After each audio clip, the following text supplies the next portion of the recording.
Эрхэм сонсогчдоо үе үеийн ухаантнуудаас суралцсан нэвтрүүлгийнхээ энэ удаагийн дугаараар Оросын холбооны улсын сэтгэл зүйч, мэдрэлийн эмч, эмчилгээний өөрийн гисэн аргаараа олон хүнийг эрүүл болгож, амьдралаа дээшлүүлж, аз жаргалыг мэдрэхтэн тусалсан эмч Синельников Валерий Владимировичийн өөрийнхөө өвчнийг хайрлах хэмээх номыг бүрэн ихээр нь та бүхэндээ хүргэх гэж байна.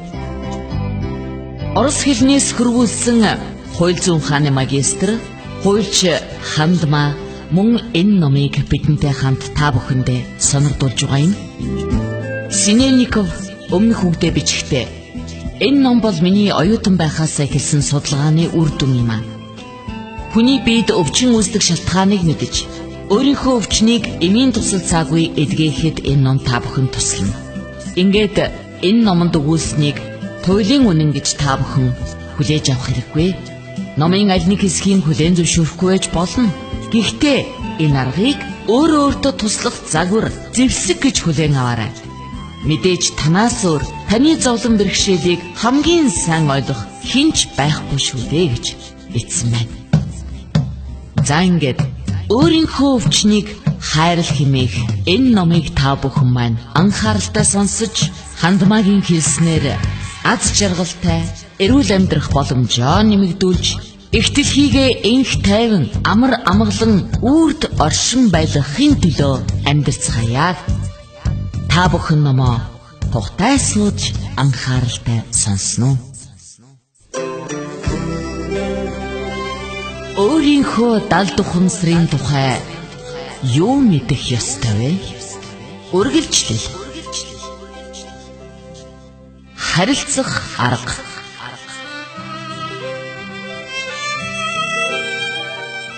Далд ухамсартай амжилттай харилцахын тулд харилцааны ямар нэг дохиотой болох хэрэгтэй. Харин та түүнд харилцааны тогтмол хэлбэрийг тулгалгүй, ямар дохиог хариулт болгон өгөхөө сонгох боломжийг олгоорой. Тэгээд тайван суугаад өөрийнхөө далд ухамсарт асуулт тавихад бэлтгэрэй. Асуулт тавьсныхаа дараа таны гол даалгавар бол биедээ ямар өөрчлөлт гарахыг анхааралтай ажиглах явдал юм. Биеийнхээ тодорхой хэсэгт дотоод дүрслэл, бодол, дотоод дуу хоолойгоор юу мэдэгдэхийг ажиглах хэрэгтэй. Далд ухамсар өөрөө хариултаа сонгох болно. Жишээ нь асуулт нь: далд ухамсар минь надтай ухамсарын түвшинд харилцахад бэлэн байна уу? Хариулт нь таны далд ухамсараас хамааран ямар ч байж болно. Жишээ нь хэсэгхэн хугацааны дараа таны гэдэс хавьд халуун оргиж болно. Та үнийг тийм үгүй гэсний аль нь болохыг ойлгохгүй шүү дээ. Тийм учраас далд ухамсартаа хариултанд нь талархснаа илэрхийлээд: далд ухамсар минь, би таны мэдээллийг ойлгохыг хүсэж байна. Хэрвээ гэдэс хавьд халуун оргих нь тийм би харилцахыг хүсэж байна гэсэн үг бол энэ мэдээллээ улам хүчтэй тодорхой болгож өгнө үү? Хэрвээ энэ нь үгүй гэсэн үг бол сул болж алга болно уу хэмээн хэлээрэй. Хэрвээ дохио дахин өгөгдөж хүчтэй болвол энэ нь тийм гэсэн үг. Далд ухамсар тантай харилцахад бэлэн байгаа гэсэн үг. Тэгээд дахиад талархлаа илэрхийлнэ. Ер нь асуулт болгоныхон дараа талархал илэрхийлж байгаарай. Ингээд та бүхэнд далд ухамсартайгаа ажиллах харилцаа тогтлоо. Одоо та бүхэн түүнтэй харилцаж тийм үгүй гэсэн хариулт сонсох асуултаа тавьж болно.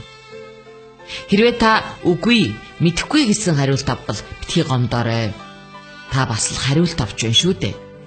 Ийм явдал далд ухамсар ядарсан, сэтгэл санаа таагүй, орчны шууган, гадна орчны таагүй байдлаас болж тантай харилцахыг хүсээгүйд тохиолддог.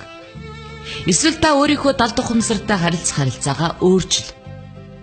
Яг гэвэл та далд ухамсартайгаа буюу өөртөөгөө маш хүндэтгэлтэй харилцах хэрэгтэй.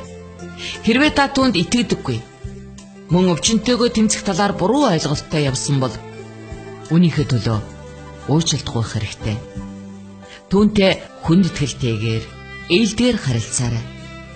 Эсвэл та далд ухамсартай харилцах ийм харилцаа байдаг гэдэгт эргэлзэж итгэхгүй байж болох юм. Жаахан хүлээж угаад саадыг алга хийж дахин оролдоод үз. Ямар нэг бодол орж ирэхийн оронд далд ухамсар нүдэнд тань ямар нэг дүрслэл бодлын зураг үзүүлж олно. Тийм гэсэн хариултад нэг зураг, үгүй гэсэн хариултад өөр нэг зураг үзүүлж магадгүй. Эсвэл тийм гэвэл тод, үгүй гэвэл бүдэг зураг байж болно. Заримдаа далд ухамсартай дотоод дуу хоолойгоо сонсох замаар харилцаж болно. Өөрөөр хэлбэл бодлоороо тодорхой хариулт авах замаар харилцсан гэсэн үг л дээ. Жишээ нь тийм гэсэн хариултад миний үйлчлүүлэгчийн зүрхний цохил төрөсөж, авгүй гэхэд цохил цөөрч, бас нэг үйлчлүүлэгчийн гар нь хөдөлж, өөрний эрэгтэй гидсэн дугарч байсан. Зарчмын хувьд хичнээн хүн байна, харилцааны төчнөө арга байж болно. Хүн болгон өөртөө тааламжтай аргыг сонгож болно. Яг миний хувьд бол хурууга хөдөлгөх, бодлын болон зураглалын харилцаа таалагддаг юм. Яг бол хинч намайг анзаардаггүй. Тэр битгий гэл тээврийн хэрэгслээр явж явахдаа ч гэсэн би харилцаж л байдаг. Галзуурхан гэж битгий айгаарай. Стетергүй бид аль хэдийн галзуурсан хүмүүс.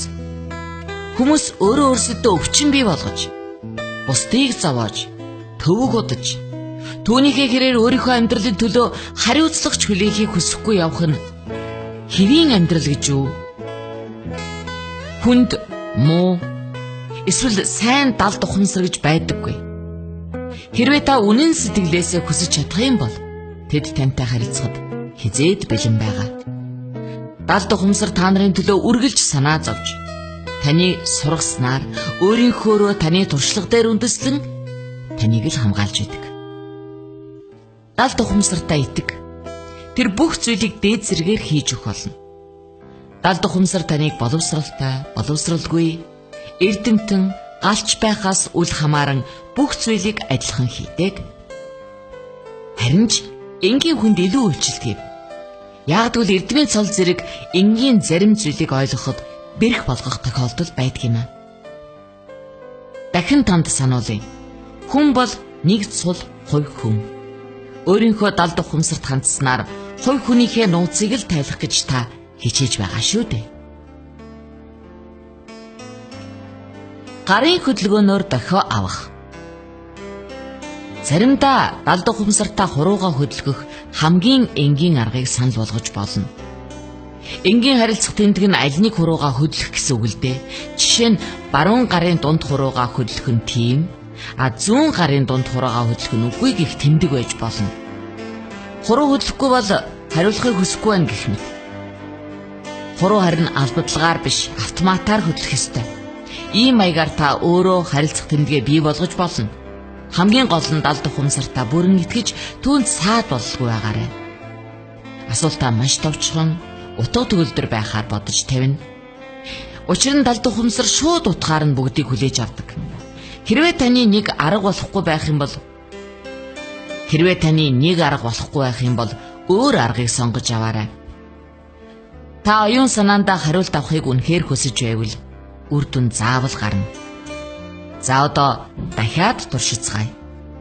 Зөөлөн сандал дээр тайван суугаад эсвэл эвтэйхэн хэвт. Гар тань чөлөөтэй, түүнд юу ч саад болохгүй байна. Далд ухамсартайгаа ямар дохио хариулт болох тухайга шууд тохиролцсон. Ингээд бодлороо юм уу? Эсвэл чангаар шууд дотор сэтгэл рүүгээ далд ухамсар та надтай харилцахад бэлэн байна уу хэмээн асуугаад түүнд нөлөөлөхийг оролдолгүй өөрөө хөдөлгөхийг нь төвчээртэй хүлээгээрэй. Хариултыг таах гэж оролдолгүй төвчээртэй хүлээхэд тань аяндаа биеийн аль нэг хэсэгт жаахан захтнах, бадайрах, хатгах зэргийн аль нэг нь мэдэгдэх болно. Энэ нь таны булчин шөрмөс далд ухамсарын мэдээллийг хүлээн авсан хэрэг бөгөөд одоо удахгүй таны гар хөдлөн хуруу дөнгөж хөдлөөд болчихж болно. Эсвэл нэлээд мэдэгдэн хөдөлдөж, эсвэл нэлээд мэдэгдэн хөдөлж магад. Мэдээллийг хүлээн авч ойлгомогцоо талах стайл илэрхийлээд хурууга буулга. Эсвэл та үгүй гэсэн хариу авсан бол бие муу байх, сэтгэл тавгүй байх, эсвэл харилцагаасаа айх, өөртөө итгэлгүй болох зэрэг ямар нэг таагүй байдал саад болж байна гэж ойлгоорой. Асуултаа хэрхэн тавих вэ? Асуулт яаж тавигдахаас харилцааны явц маш их хамаарна. Зохих төвшөнд хүрэхийн тулд танд мэдлэг туршлага хэрэгтэй. Үүнийг бий болгоход миний хувийн дадлагын жишээнүүд таны оролдлого чухал нөлөөлнө. Далд ухамсар бүх юмыг шууд утгаар нь хүлээж авдаг учраас асуулт энгийн, хоёрдмол утгагүй, ойлгомжтой байх хэрэгтэй.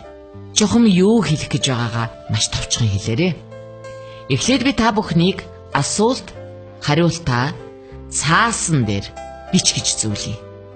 Та ямар нэг ойлгомжгүй хариулт авах юм бол асуултаа өөрчлөх хэрэгтэй. Учир нь тохиромжгүй асуулт тавьжээ гэсэн үг. Хэрвээ та дүүрч гисэн худалчил биш бол далд ухамсар зөвхөн үнэн хариултыг л өгдөг юм. Танд би нэг л юм захив. Та ирээдүйрөө шагаах гэж битгий оролдоорой. Энэ нь бидний өөрсдийн бүтээдэг маш болгоомжтой харилцах ёстой хэсэг маань юм шүү дээ. Далд ухамсартайгаа харилцах аюултай биш үү гэж зарим хүн асууж болно. Энэ аюулгүй.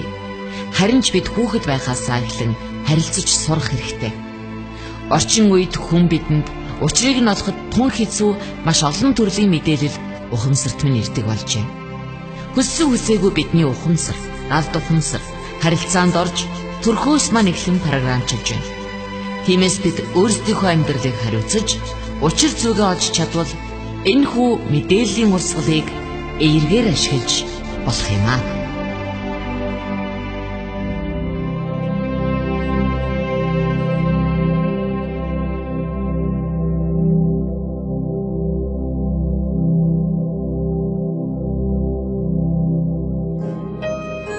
Эрхэм сонсогч та бүхэн Оросын холбооны улсын сэтгэл зүйч, мэдрэлийн эмч Синельников Валерий Владимировичийн өөрийнхөө өвчнийг хайрал хэмээх номыг бүрэн ихээр нь сонсож байна. Энэ номонд Бурхан, ертөнц, дээд ухамсар, үнэн байдал, хүч, бодит байдал, дэлхий зэрэг үгийг их ашигласан байгаа. Энэ олон нэрээр хүмүүс бидний дотор байдаг ертөнцийн ноёрхдог нууцлаг, онцлог шиг авгаа хүчийг генэрлсэн юм. Хэрвээ та шүтлэгтэй бол Бурхан гэсэн үгийг ашиглаж болно. Харин та шашингүй үзлэр хүмүүжсэн бол хүч, энерги, үнэн байдал гэсэн үгийг хэрэглэнэ үстэй хэмээн Синельников энэ номонд өгүүлсэн байдаг юм аа. Амьдралаа элч хүчээр, итгэл, найдвар, эрүүл мэндээр дүүргэх хүсэлтэй хэн бүхэн энэ номыг анхааралтай сонсоорой. Үргэлжлэл би Радио FM 107.1